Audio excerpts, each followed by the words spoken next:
Hey, this is Matt from InvestiQuant. Today is Tuesday, September 22nd, 2020, and yesterday was a wild day for the market. We were down big at the open. We pushed down quite a bit before buyers stepped in, and they stepped in aggressively, closing the market strong. In doing so, we have a lot of unique patterns that are in play for today.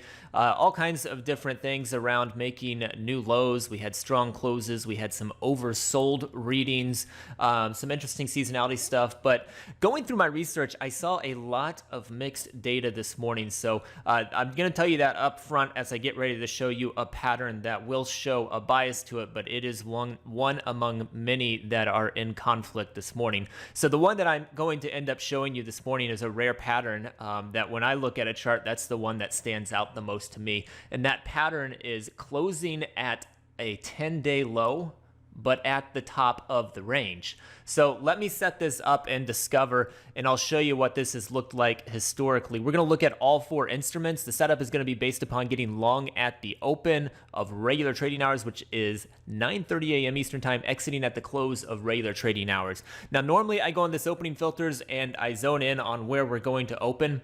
Because of how unique this pattern is, I can't even really do this without losing more samples than I'm comfortable losing, since this is pretty rare to begin with. So keep that in mind. We get closer to the open, we actually have a little bit more information about where we're going to open. You might want to look at that, but to be honest with you, this is a pretty rare pattern, so you're going to end up with very few samples if you do add some opening criteria to it. But the price pattern, which was surprisingly rare, is a simple concept of you're trading at a 10-day low, so the close is at a 10-day low on the closing level. However, the closing print was in the top portion of the range, and I was initially looking at this top 10% of the range because that's where we close, is right up at the highs, but that's just losing too many samples. So I'm going to use close in the top 25% of the range, but at a 10-day low, and then I'm going to go into indicators and just say above a 200-day moving average and click view results. And here we go. So these are the results of going long at the open, exiting at the close when the prior day closes at a 10-day low closing price, but in the top 25% of its intraday range. This is happening above a 200-day simple moving average. Historically, the S&P has 15 samples, only 15 samples going back to 2003. So that's like one a year on average. NASDAQ, 16 samples. Dow, 17 samples. The Russell, only 6 times. So this is a super rare pattern. And looking at the win rates, we are dealing with small sample sizes, so keep this in mind as we look at these.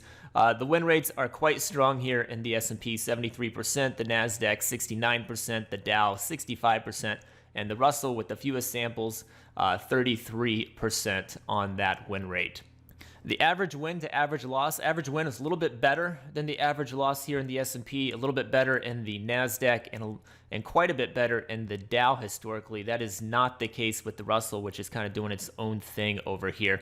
But keep in mind, guys, this is a rare pattern. I wouldn't read too much into this morning because, as I said, there is some conflicting data, but this pattern was really interesting to me in that it was so rare, but it looks like such a strong reversal-like pattern that you would see on a daily chart. So it was interesting to be able to test that sort of pattern here quickly and see what it had resulted in. So hopefully you found that helpful. Good luck today, and we'll see you next time.